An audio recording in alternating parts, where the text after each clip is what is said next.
Welcome back, everyone. This is Moth again, and I'm here with the second entry in the Death Comedy Gem series. This time I will be focusing on George Carlin, his life and career, and what he shows us about the political maturation that many people experience in this nation, how he is and isn't understood, and how he is and isn't just like all of us. This video took a long time enough to make, and for the sake of my sanity, I'm probably not going to feature every single one of his specials, but I will try to be as thorough as possible without making this a 3 hours plus video. Come with me on another trip through the comedy graveyard, and let's see what we can piece together about ourselves through the legend himself, George Carlin. All right, knock off the horseplay. Come on, knock off the horseplay. Come on, you guys over there playing with the horse, will you knock it off? Raunchy, rude, lewd, lascivious, indecent, profane, obscene, blue, off-color, risque, suggestive. They fall out of the sky. They don't pass through a membrane from another reality. They come from American parents and American families, American homes, American schools, American churches, American businesses, and American universities, and they're elected by American citizens. This is the best we can do. Suppose they hand you an upside-down, backward Chinese Braille Bible with half the pages missing.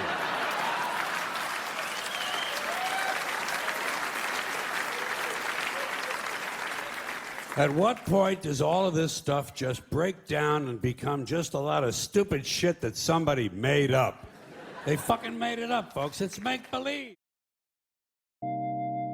This time around, I have a wealth of information to draw from. There is his autobiography, Last Words, co-written by his longtime friend, Tony Hendra, published on New Year's Day 2009, about a half a year after his death. Spoilers, I guess. Another major source is the HBO documentary George Carlin's American Dream, released on May 20th, 2022 to HBO Max. One last send-off to what was an incredibly fruitful relationship between he and the network. And of course, as many of his specials as I could watch, so let's start at the top with Baby Boy George.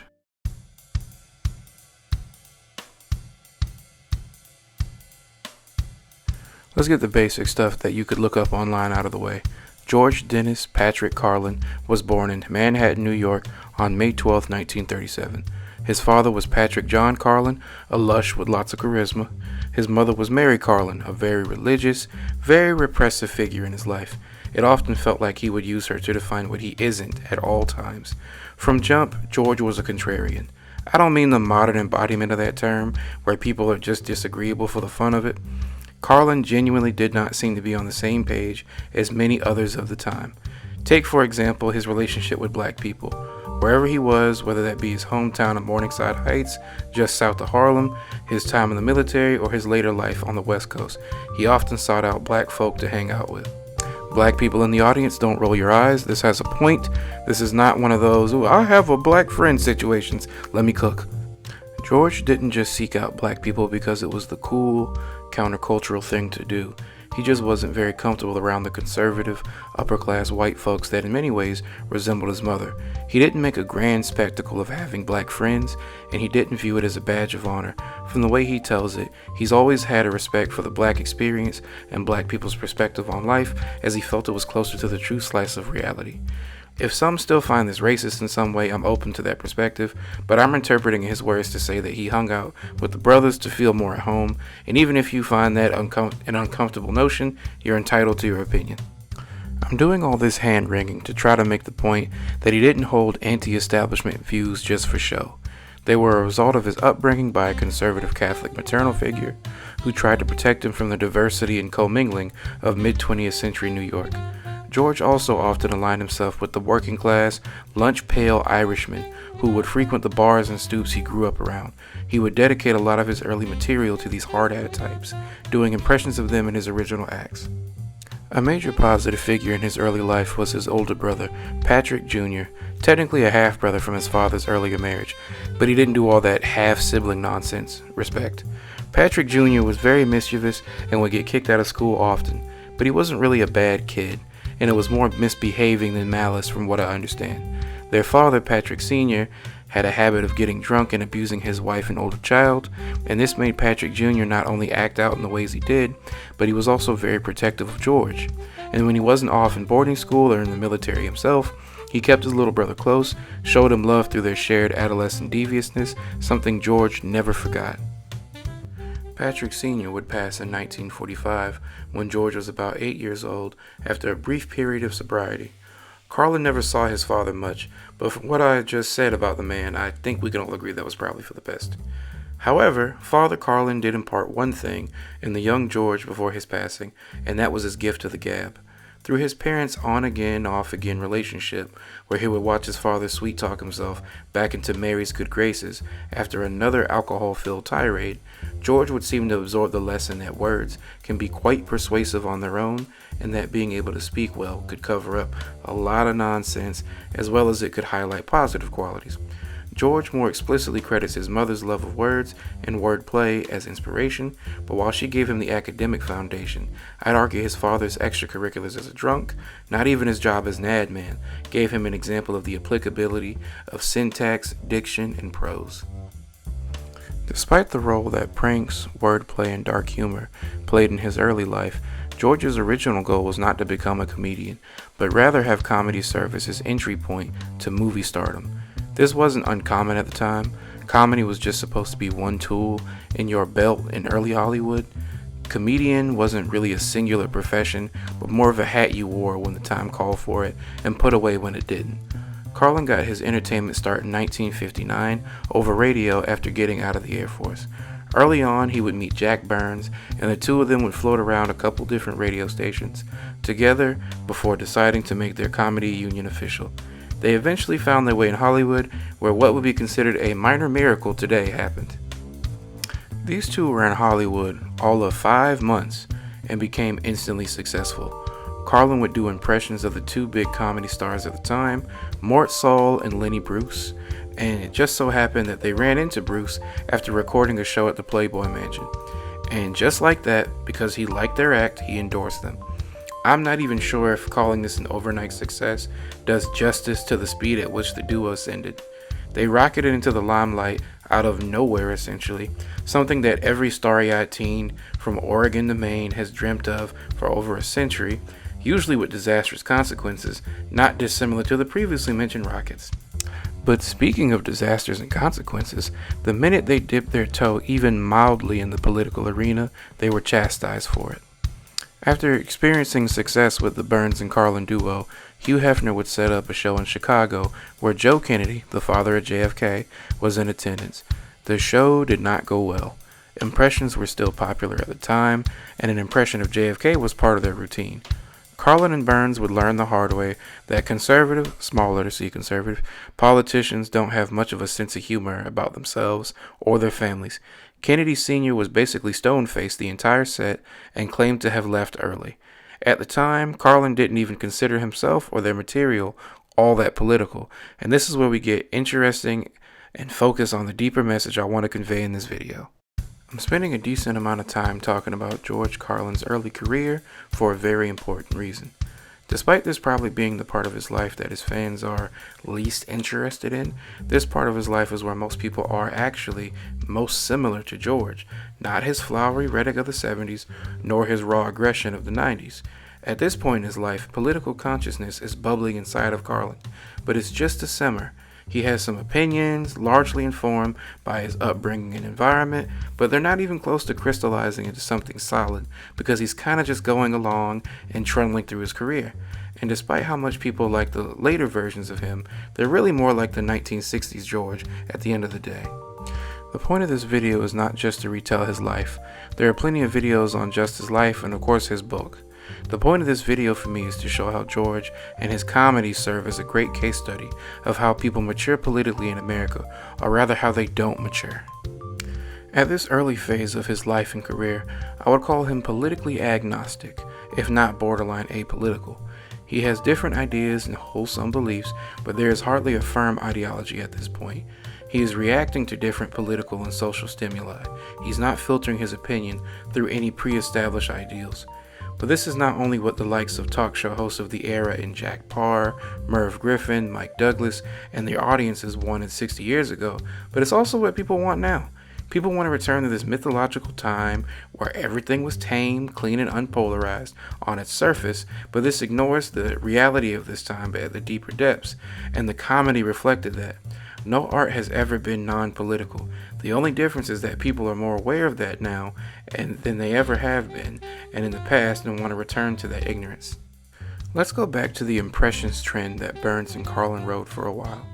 They would incorporate different neighborhood characters George was around in his youth in Morningside Heights.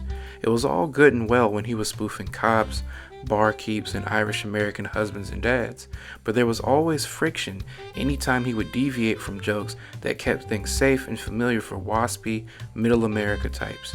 I'm going to step on something I was going to bring up in the next session, the time George got blackballed from a Vegas casino in '69. Any guesses as to what he said? Was it about the state of civil rights? Was it about gay people? Did he bring up abortion? Nope. He said the word ass. Oh, and when he was warned not to do it again, he followed that up by saying the word shit. Truly unforgivable, I know. Considering the trouble he was going to get into very soon with one of his most popular sets when it came to dirty words, this shows you where mainstream culture was at the time. To the affluent comedy goer, anything that made them question their culture, their wealth, or their views on the world was taboo. This is still at the fringes of that stretch of comedy where all those "God, I hate my wife" jokes were popular in clubs, and as long as being a minority was the punchline, it was okay with them. Clean comedy in this era didn't mean shit. All it meant was that people who deviated from the preferred set of bigoted topics would be punished. It's a very similar phenomenon to the anti-woke, politically incorrect comics of today. It's not about freedom of speech or freedom of expression. They just want to be racist, homophobic, and honestly just straight up fucking weird and painfully unfunny without anyone saying anything back to them at all. But let's backtrack a little bit. George would part ways with Jack Burns amicably in 1962, and they would stay lifelong friends, just in their respective lanes of entertainment. Soon after breaking up and embarking on a solo career, George would tour the Midwest and make a stop in Dayton, Ohio, where he would meet his first wife, Brenda. Outside of her, however, as he creeps slowly towards the 1970s, he would end up kind of alone. The transition to a solo act proved to be kind of a rough start. Nowhere near as smooth as when he first moved to Hollywood with Jack. He'd end up working in terrible bars that didn't fit his style at the time. To collect himself, he goes back to New York and starts working a regular spot in Greenwich Village. For those that don't know, Greenwich Village, or just the Village as it's most commonly known, is a neighborhood in Manhattan that is known for being an LGBT safe community, as well as being the hotspot for artists for many decades now. I'd imagine it's probably expensive as hell to live there now, but for the time it was just somewhere a variety of people of different countercultures and creeds could go and be relatively unharassed. In a strange bit of coincidence, the only other person than his wife who Carlin would go on to call friend, who he met around this pivot point, is Richard Pryor, who was also working out material in clubs around the village. Oh, and of course his daughter Kelly as well, who was born in 1963. While comedy can be a very individual act on stage, it usually requires a lot of collaboration behind the scenes. The Mooney Pryor duo that was featured in the last main video is a good example of this, but it's more than just duos. People have a team of writers they collaborate with. Comedy is often described as a fraternity, and it's very hard to make it alone. But Carlin made it anyway. He would get the occasional writing help from his brother and inspiration from his boyhood friends, but he was not surrounded by a brotherhood of humorists when he got traction again. In 1967, he would release his first solo album in Takeoffs and Put-Ons, and you could already see the style people would come to know him for firmly in place. Although public opinion wasn't always on his side with the value of this skill, Carlin was an indisputable master of wordplay. This comes down to several key points: his enthusiasm for the art of speaking, his scattershot joke writing pattern, and the incredible amount of polish he would put on his routine. We've already touched on how his parents were a great aid in his love of words and their meaning, and that's heavily reflected in his comedic style. He would write down loose ideas, different topics he wanted to touch on, and keep them in files, ready to pull up and be compiled into a bit. Carlin would practice his routines again and again and again, and work jokes over and over again in clubs until he got them perfect and the timing just right. Basically, he took this shit seriously, and it finally paid off.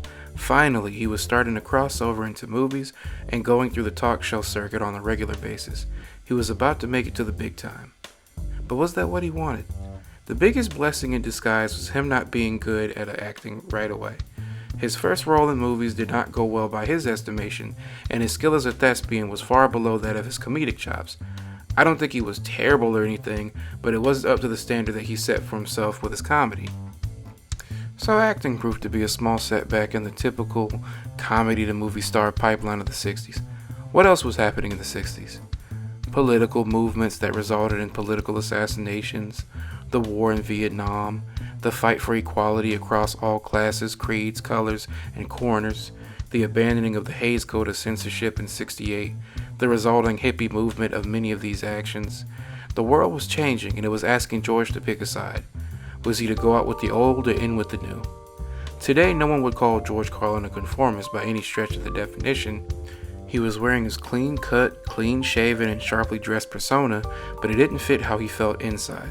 The Vegas blackballing wasn't the last straw, but was actually the beginning of a series of straws that would make him break his clean act.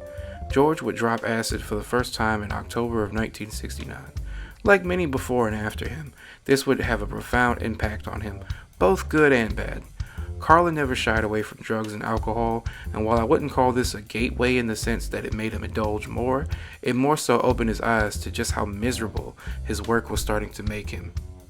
The Copacabana was a world-famous nightclub in New York that was an institution of the entertainment industry for over 2 decades at the point George signed on to do a stint at the club in December of '69. But by now, the brewing disdain for clean material had reached its boiling point within him. He was waffling through sets, bombing the place like it was Germany in 1945. He was trying so hard to get fired, but they just wouldn't do it, and they wouldn't release him from his contract. I'm not sure if there is even an equivalent phenomenon in modern times. People are so committed and all consumed by either the prospect of money or fame at all costs that they make fun of anyone who attempts to take a principled stance or who just can't take being so unoriginal or uninspiring. For Carlin, something, or rather someone, had to force him to change before he burned himself out completely, and would be an unlikely source.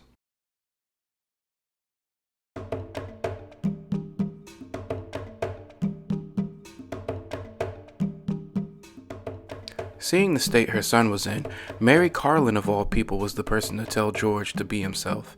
She had spent most of his life telling him to do just the opposite of that, but even she could see that he wasn't going to last much longer as a comic if he kept taking the traditional path. It's strange how that works.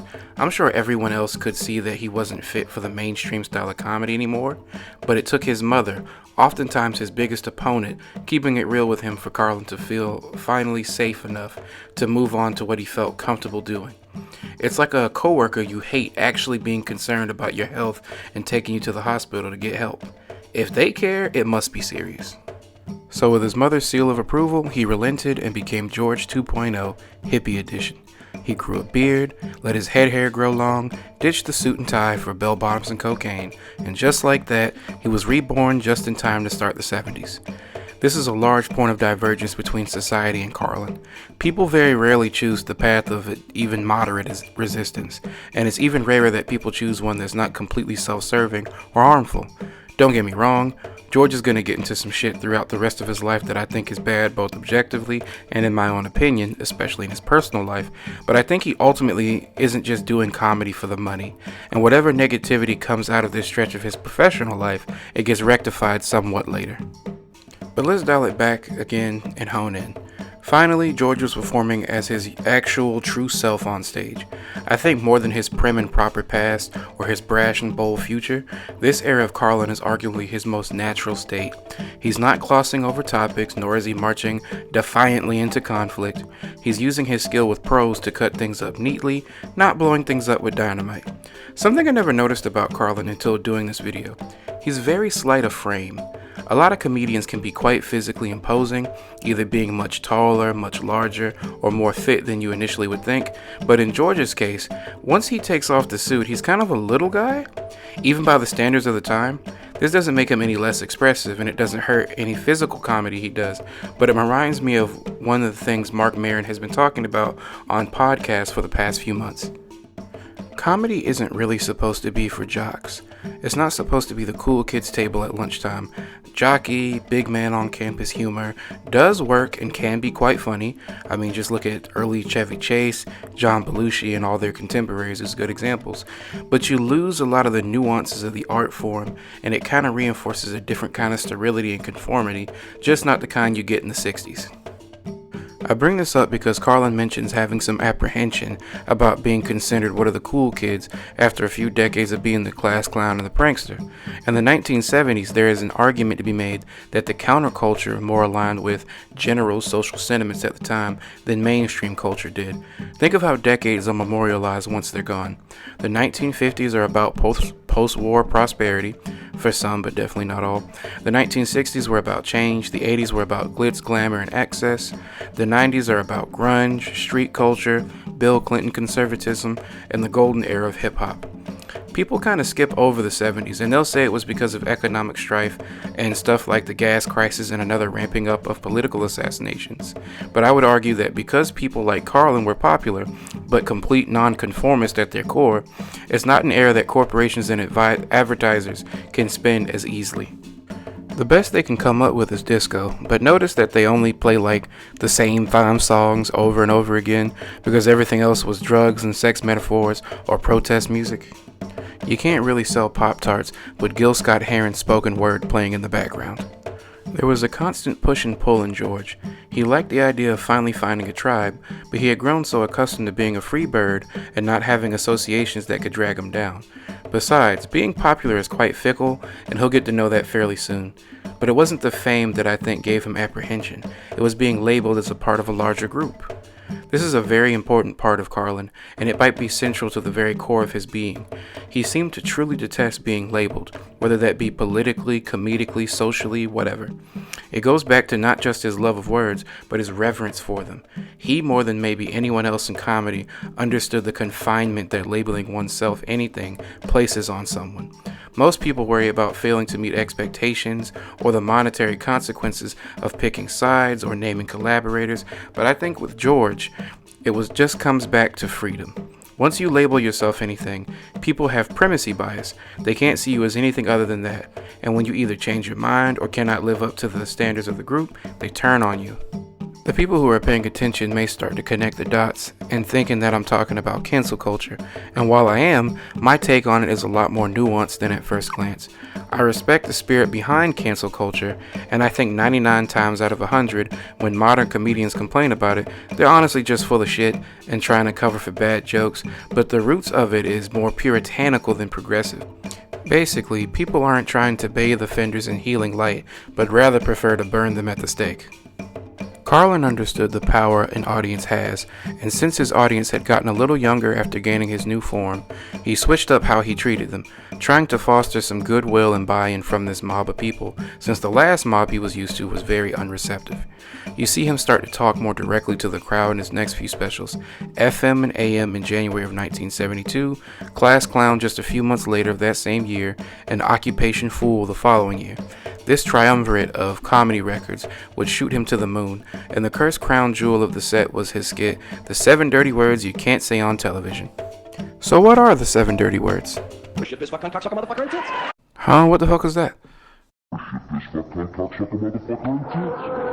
Oh, my bad. I couldn't hear him through all the cocaine he was consuming at the time, but thankfully for him, a 1970s audience could hear him just fine. Shit, piss, cunt, fuck, cocksucker, motherfucker, and tits. Words to go to jail for. This list would change throughout the different versions of the skit, but this is one of the more popular iterations of the joke. I'm actually not going to spend too much time discussing this bit.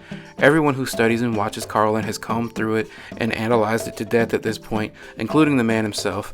Just about every comedian has referenced this joke and the ensuing legal battles over the censorship and performance of it to justify their so-called comedy, and it kind of serves as a dark cloud over his career.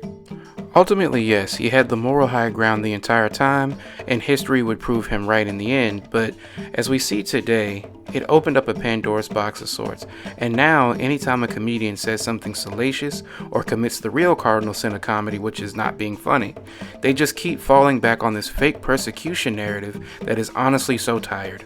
None of this is Carlin's fault, and in many ways, he kind of tried to mitigate future harm, whether he knew it or not.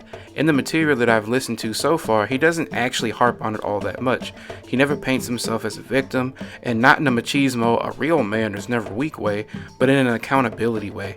Freedom of expression is not freedom from the consequences of that expression, but the issue is that people shouldn't go to jail or be harmed for what they believe, but if people hate what they say, they're entitled to that opinion. The legality of this bit was a bit troubling, but professionally, this bit and the ensuing publicity would skyrocket George even further. He would be the very first guest host of SNL, his fifth comedy album, Toledo Window Box, released a year before, and was a small decline in sales from his new highs, but nothing to worry about yet. He had fallen back into the good graces of the late night shows, and despite his internal dilemma with being part of an oxymoron that is mainstream counterculture, everything was coming up green. The problem was that he would very quickly turn that green into powder white. Carlin's personal life was not going as well as his career. His cocaine usage was constant and heavy, and he spent so much time away from home, his wife Brenda also started to develop habits, principally alcoholism. Even his comedy was beginning to be filled with constant allusions to substance abuse. It became all-consuming to him, and the worst of all is that his daughter got to witness this self-destructive behavior, front and center from both parents. It had gotten so bad that Brenda had multiple DUIs that George paid to keep out of the papers and to keep her out of jail. The good old pay-to-play American justice system working its best. In an interesting bit of correlation, when he's trying to get sober and kick coke, he shaves his long hair, goes back to wearing suits, and he even returns to Vegas for work again. For all his hand-wringing, he returned to familiar territory when his back was against the wall.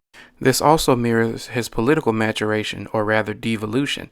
Right when the water was roiling, he turns off the burner and puts the pot to the side. His next two specials to close out the 70s were lackluster and uninspired by his own admission. He was relapsing and trying to come clean all at the same time. The exclamation point would be a heart attack in 1978. The only real bright spot to come out of this period in the grand scheme of things was his new relationship with HBO, the channel starting up just a few years earlier in the decade. I'm speeding through the success of it all a bit here because that's what George does as well. He was so chronically high during this decade, he has a lot of events he barely remembered and only could recollect some events because they were recorded. All his fears about being the captain on a dumpy ship came to fruition. The decade hadn't even come to a close yet, and he was being mocked by younger guys like Rick Moranis, who didn't mean anything negative by it and was just giving his honest take on the caricature of himself that George had become. Another change was coming, but unlike in other periods of his life, George would really have to sit down and face the music of his actions, and there would be no quick fix or fast rise this time.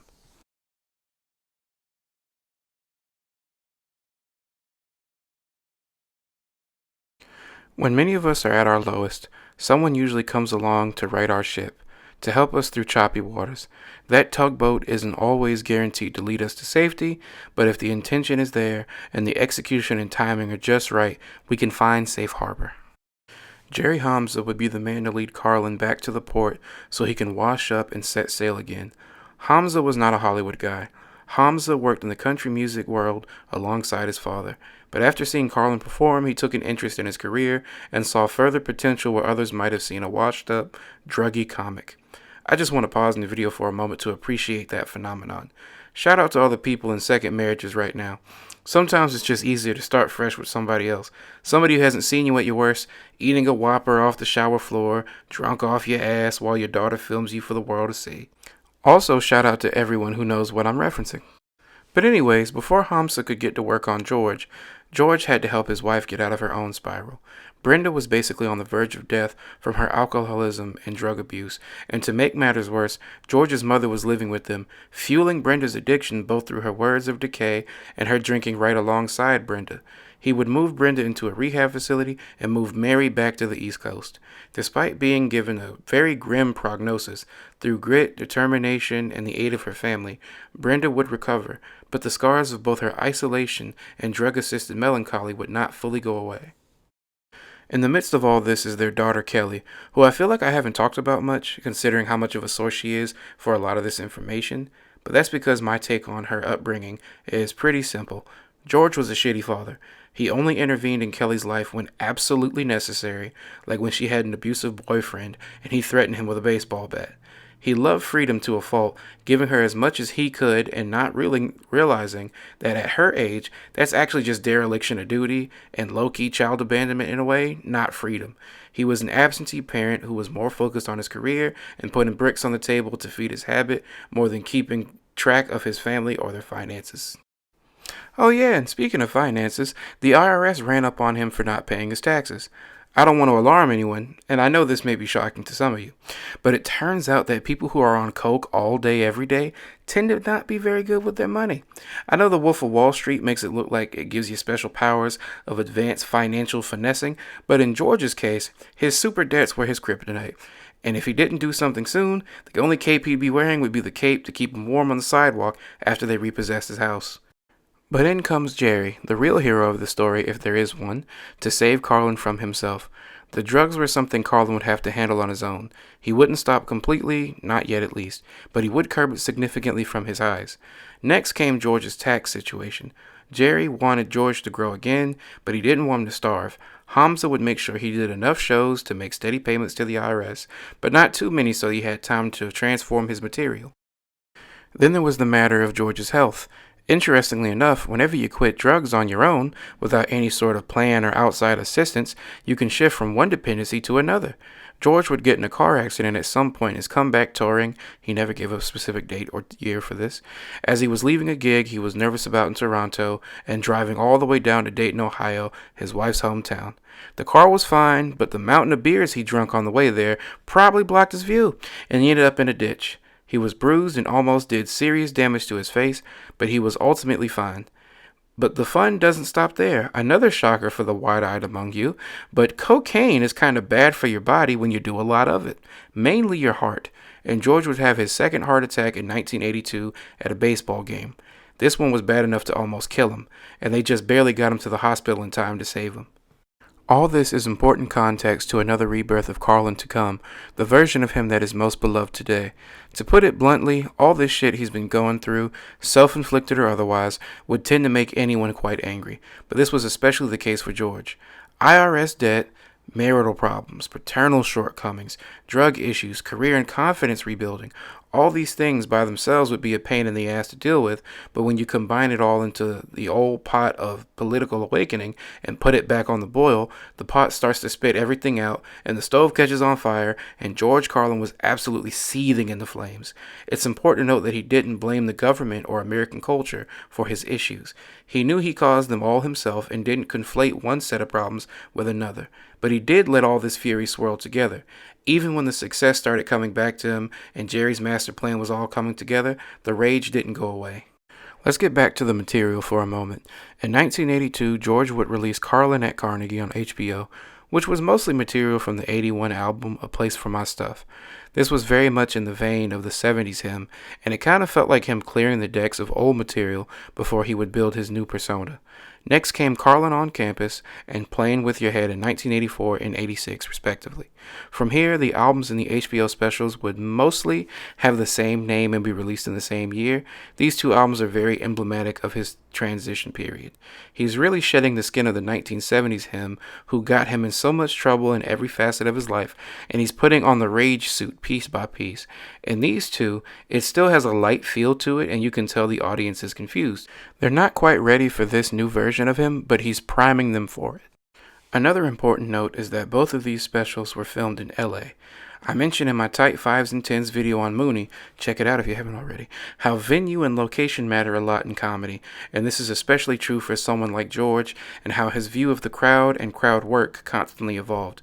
At first, in the 60s, he's just doing his material and not really interacting all that much with people in the audience. In the 70s, even if it's just a gag, he's having more dialogue with people, talking to them and not at them. In the 80s, he kind of combines both approaches.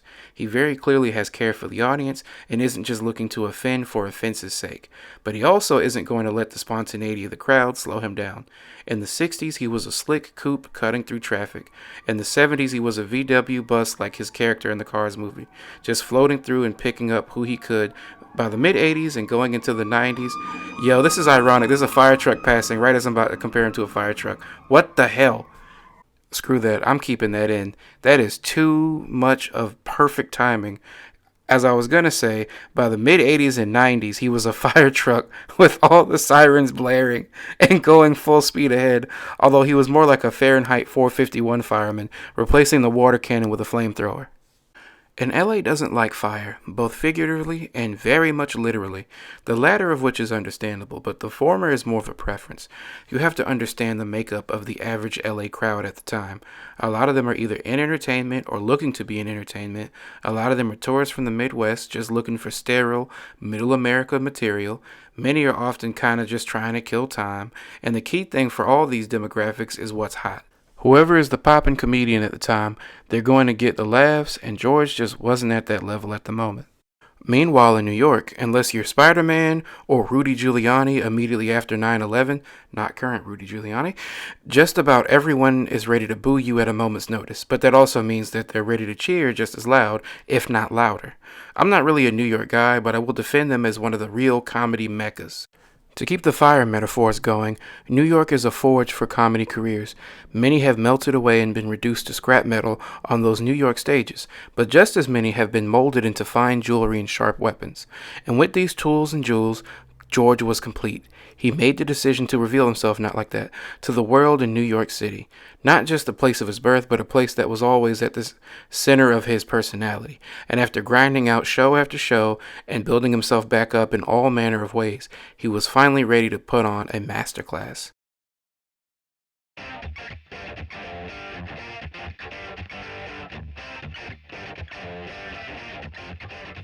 Before we get to the main event, I wanted to make note of just how much more educated George made sure he was going into this era of his career and life. He started reading the writings of Noam Chomsky and Gore Vidal, and while both of these people have their flaws, it showed that he was trying to genuinely form an opinion from actual credible sources. For a time, he found a way for his anger and rage to mean something more than just being an outlet for his personal, professional, and political frustrations. Before I talk about these next few specials, I want to make a clear connection between his political passions and his passion for performing.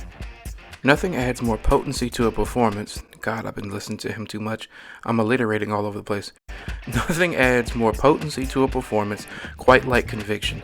It is my personal opinion that emotion is not the enemy of oratory, like so many people say. People often say that passion and caring gets in the way of making clear, cogent points in public speaking, but I couldn't disagree more.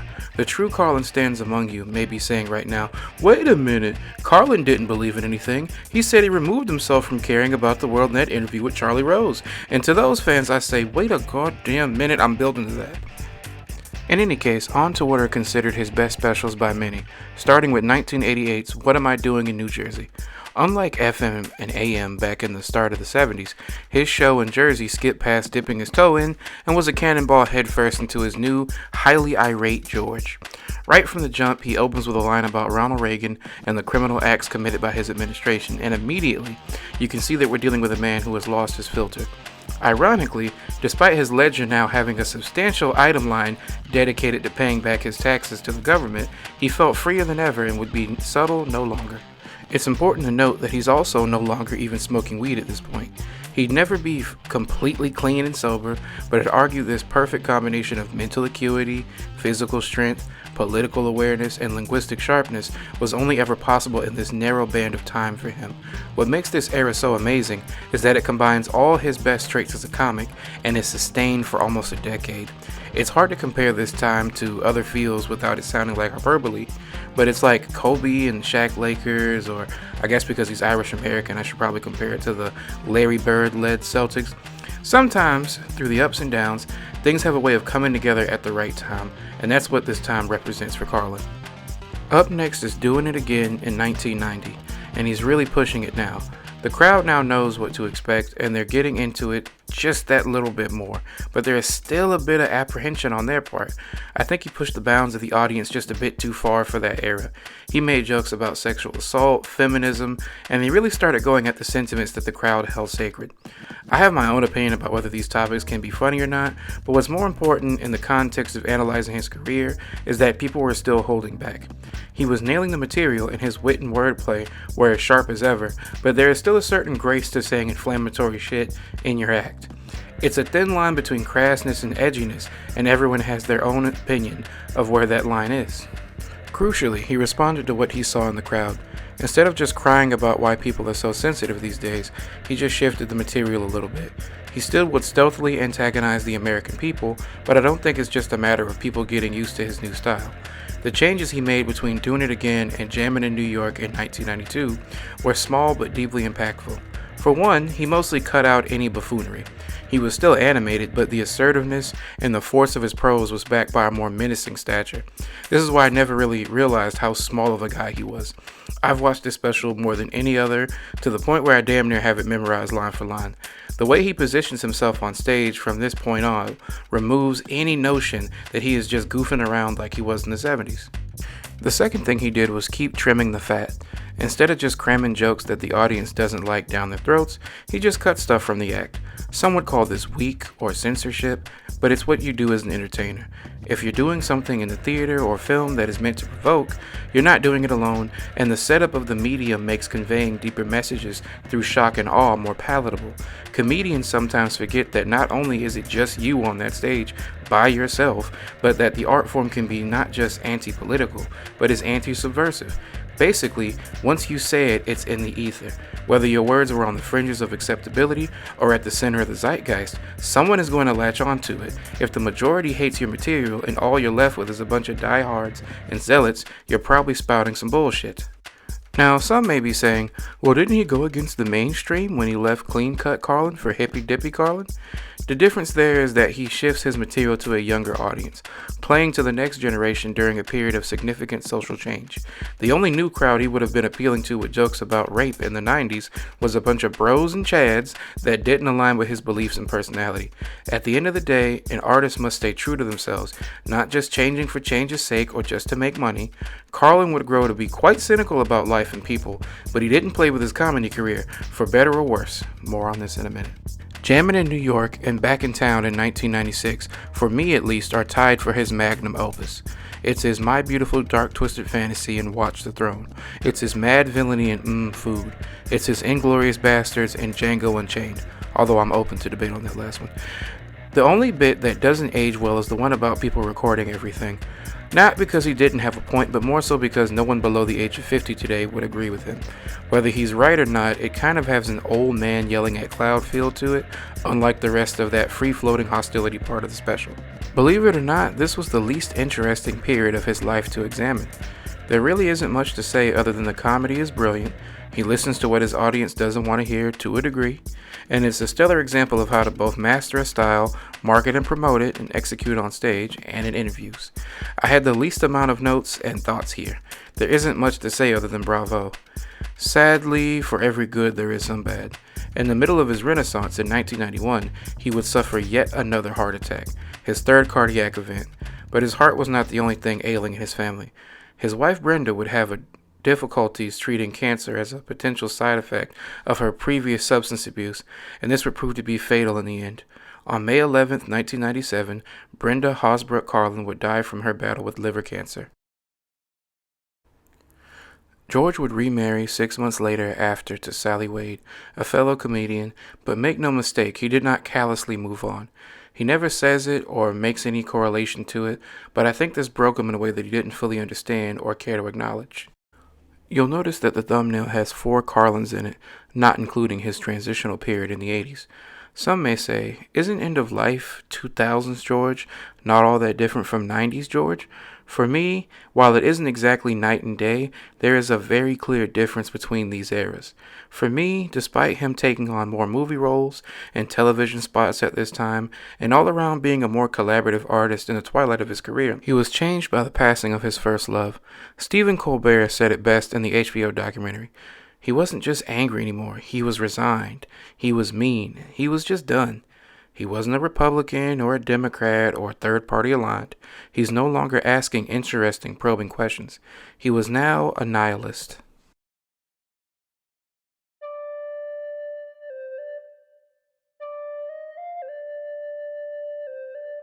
Now it's time for me to get down to it and really focus on the legacy that Carlin left behind, not just in comedy, but in the world. Nihilism has a lot of definitions, but I'll just focus on 3 for this video. Definition number 1, the rejection of religious beliefs. Definition number 2, skepticism over moral principles or objective truth. Definition number 3, a lack of belief in life having meaning. To put it in layman's terms, George grew to believe that God and religion didn't matter, rights and privileges are made up, and life doesn't have any point to it. Fun ideas to swirl around your head before you go to sleep tonight.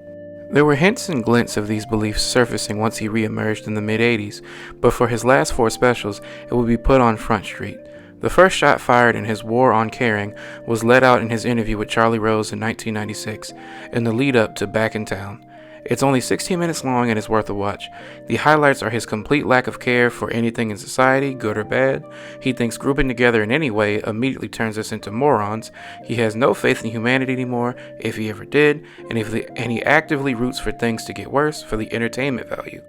Not caring about the outcome. What do you mean by that? Not having an emotional stake in whether this experiment with human beings works. I really don't care. I love people as I meet them one by one. People are just wonderful as individuals. You see the whole universe in their eyes if you look carefully. But as soon as they begin to group, as soon as they begin to clot, when there are 5 of them or 10, or even groups as small as 2, they begin to change. They sacrifice the beauty of the individual for the sake of the group. I decided it was all under the control of groups now, whether it's business, religion, political people, or what, and I would distance myself from wishing for a good outcome. I'm going to touch on them anyways, but you can just look at the names of the specials and stop right there. In 1999, he recorded You Are All Diseased. In 2001, he recorded Complaints and Grievances, but the original title and special was going to be called I Kinda Like It When a Lot of People Die. But then 9/11 happened, so that one would have to be shelved and come out as a posthumous release in 2016. Next was Life is Worth Losing in 2005, and finally in 2008, before he died on June 22nd of that year, he would record It's Bad For You, his final special released a month after his death. A fun fact about that special was it also marked his return to recording on the West Coast. So after several decades at that point of being New York bound and New York led, he went back to California, his kind of home away from home, for his final special. Make no mistake, nihilism can be funny, and these specials all still make me laugh, but the side effects may not be worth the humor. The worst thing that George Carlin ever did was helping to convince an entire generation that nothing is worth fixing, everything sucks, and they should just all roll over and die. At the end of the day, he wasn't a thought leader or even really a public critic of society. He was a performer and a comic, and he was going to be that before anything else. It is much rarer than people think to be truly subversive and truly revolutionary as an artist, and history has a way of lionizing people after it's too late to save their careers. Sinead O'Connor, Paul Robeson, Nina Simone, the fucking Dixie Chicks, for Christ's sake. I know many of these names we've heard a lot, especially within this particular sphere of YouTube, but within the context of Carlin, you can somewhat see why he wasn't chomping at the bit to self-immolate. Granted, his problem was taking a shit all over what people like this would do, and just because he didn't name names directly doesn't mean that the sentiments didn't have that effect. I think more than any other art form, comedians are maybe the least likely to take a stand for something that doesn't directly affect them. On one hand, real life and real politic is not funny, or at least it's difficult to make it funny, while still maintaining a core philosophy. In comedy, nothing is sacred, and to be a true believer in an ideology, there has to be some level of sanctity and importance you give to it. Also, real politics is boring, and people don't seem to realize that most of the harmful and helpful initiatives in society are not violent or bombastic. They're bone dry, boring as all hell, and even fast sweeping progress is buttressed by simple ho-hum actions. On the other hand, comedy and comedians have the stigma of being weaselly, gross weirdos, and while that may be an overstatement, this archetype is not prone to take any actual action. Even the jockey comics default to this mentality. Comedy is about the extremes of levity and tragedy and extracting the humor out of everything from life's most interesting moments to its most dour. But I don't think that nerdy art school types end up being very good at politics. I have a personal theory that as we move from the old school, high school quarterback turned business magnate model to the tech bro, Ivy League dropout, t-shirts and jeans era, the winners still can't recognize that they've won. They've reached the mountaintop. They've slain the dragon and have their pick of the wenches. Once a loser, always a loser, and comedians are considered the jesters in the royal court of Hollywood. And some will say, well, what about jester's privilege and the ability to make fun of the royals without being beheaded for it? I hate to be pessimistic, but modern day kings are relatively immune to the words of just about anyone. They're largely convinced that the rest of us are more like livestock than people, and I doubt even if they were to hear the words of a comedian that they would care. The only exception is Elon Musk, and we all make fun of him for that. But even if a comedian were to try to appeal to the humanity of the ruling class anyways, comics often fundamentally lack the self-belief, clarity, and conviction to make any message truly stick with those who don't want to hear it. And I think George reached this conclusion a long time ago and finally just said fuck it. He was going to do his act while society burned down around him, looking in glee at the ashes and the wreckage. This, I think, is where his hatred of joining groups comes from. Moving as a unit should make people stronger, but we've become so captured and beholden to the billionaire class that what was once a source of solidarity just devolves into a cancerous mass. We have the keys to our freedom right in front of us, but we pick up a hammer and break our hands so we can't even imagine grasping it. At the risk of making this conversation messy, I think there should be a question of who is allowed to be nihilistic. Who is allowed to just give up? Who's allowed to say fuck it and just check out of life mentally and morally? I understand that ideology isn't something you earn per se, and that it's more something that you believe in, but I think it's an interesting question to ask. We obviously can't all just throw society out the window, so is it worth it to try and make a criterion of sorts?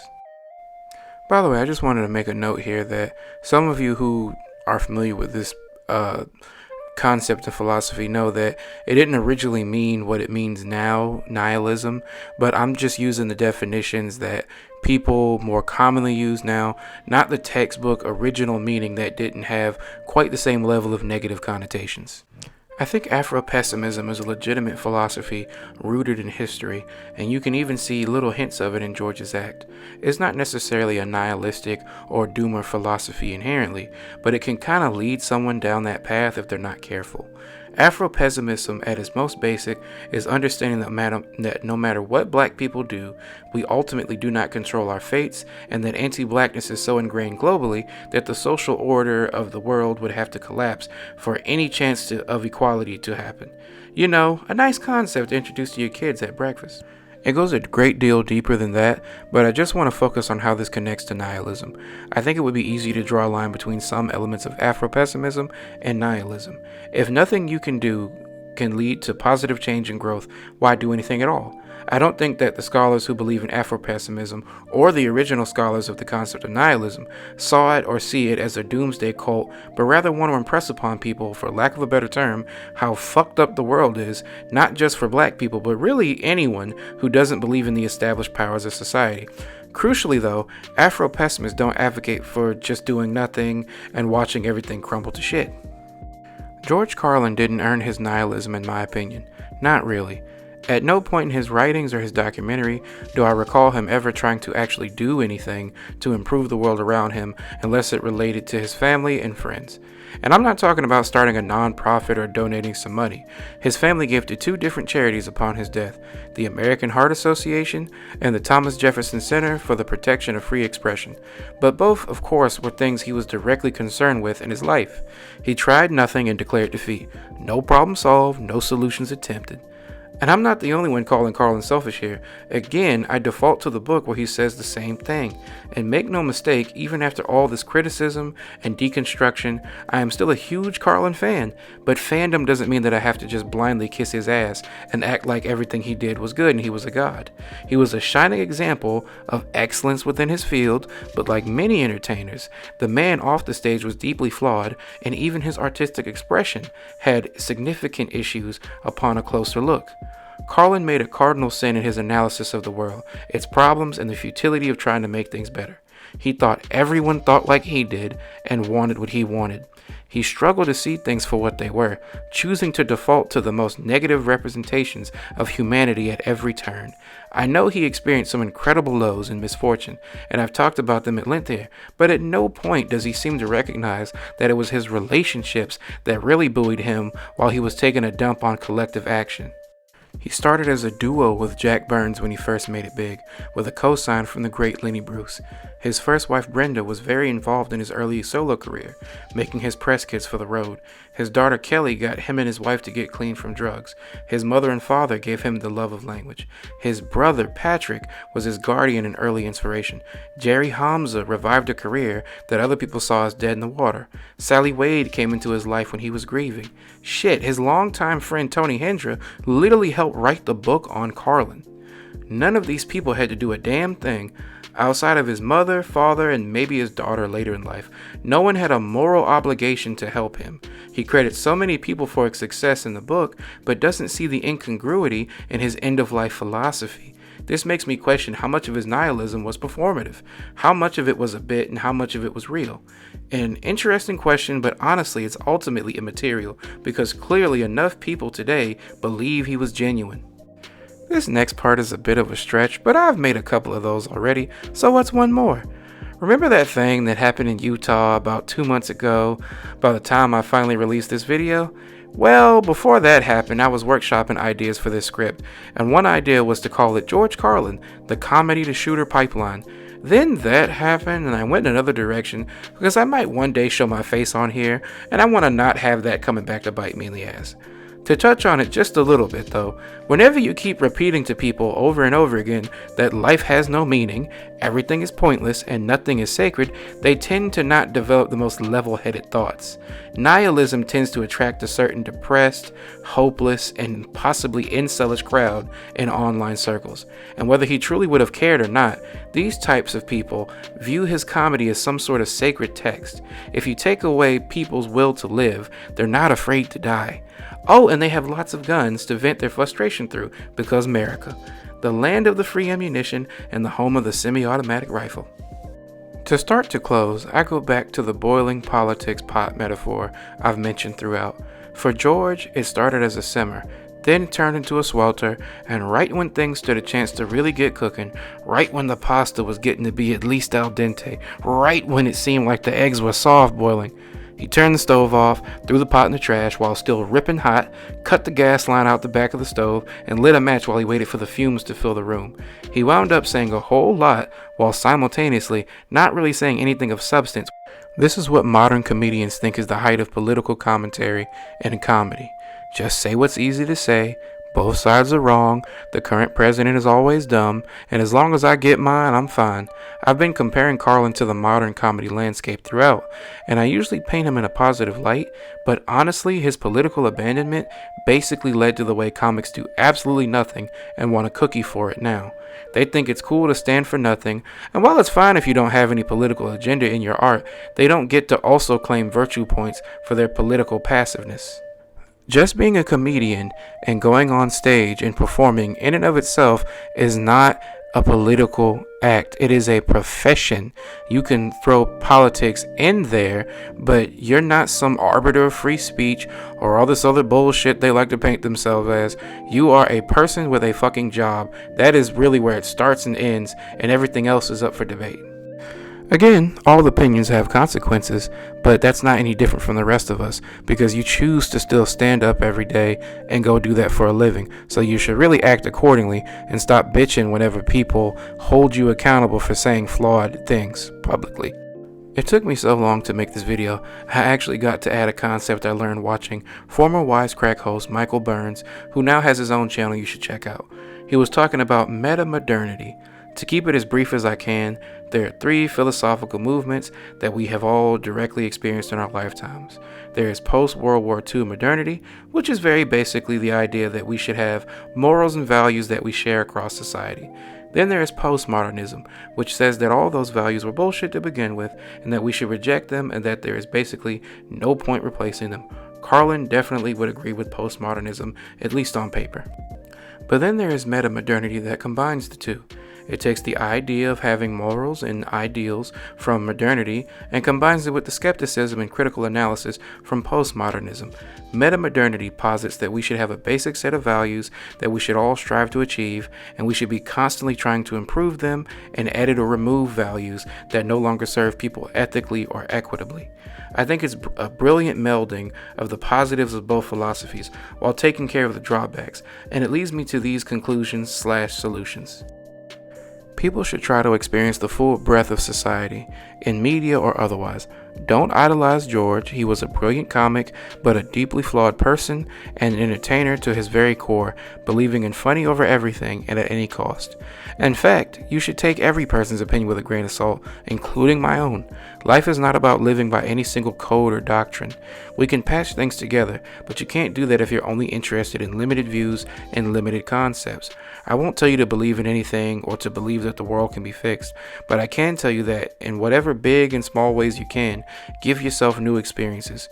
If you're not flush with cash, go to your local library and see what they're up to or make a suggestion about programming. Trust me, they could use the attention right now. I can't definitively say whether or not George was truly nihilistic or just playing his final comedic role in a career filled with impressions early on. He was your favorite comic's favorite comic, and while that makes for a funny time, it also contributes to an unattended legacy of guys and girls who see the mic and the stage as somewhere to stir the shit in people but hold their nose when it's time to smell it. Either way, I can say with complete certainty and clarity that his comedy was a psyop run jointly by the CIA, FBI, IRS, and DEA to get a generation of people to not care about politics and let the oligarchs run the country with no resistance. They financially held him hostage with his back taxes, making him fill the country with doubt and hate and complacency while they jailed millions who attempted to agitate for a better world. He's not really dead. He's been hiding out in a Nicaraguan bungalow for 17 years where he wrote the shows Key and Peele, The Good Place, and the 2020 film Doolittle starring Robert Downey Jr. because he once scored bad dope from Robert Downey Sr. in 1973 and got his revenge almost 50 years later by putting his son in that shitty ass movie. Or he was just some asshole from White Harlem. Either way, that's all from me today, everyone. I hope you enjoyed the video. I really put a lot of time and energy into this one, and it might be a while before I get another long form video out. I'm definitely going to do some comedians who have much lower output for the next few ones. But until then, this has been Moth with another Death Comedy Gems entry. Have a good day and goodbye.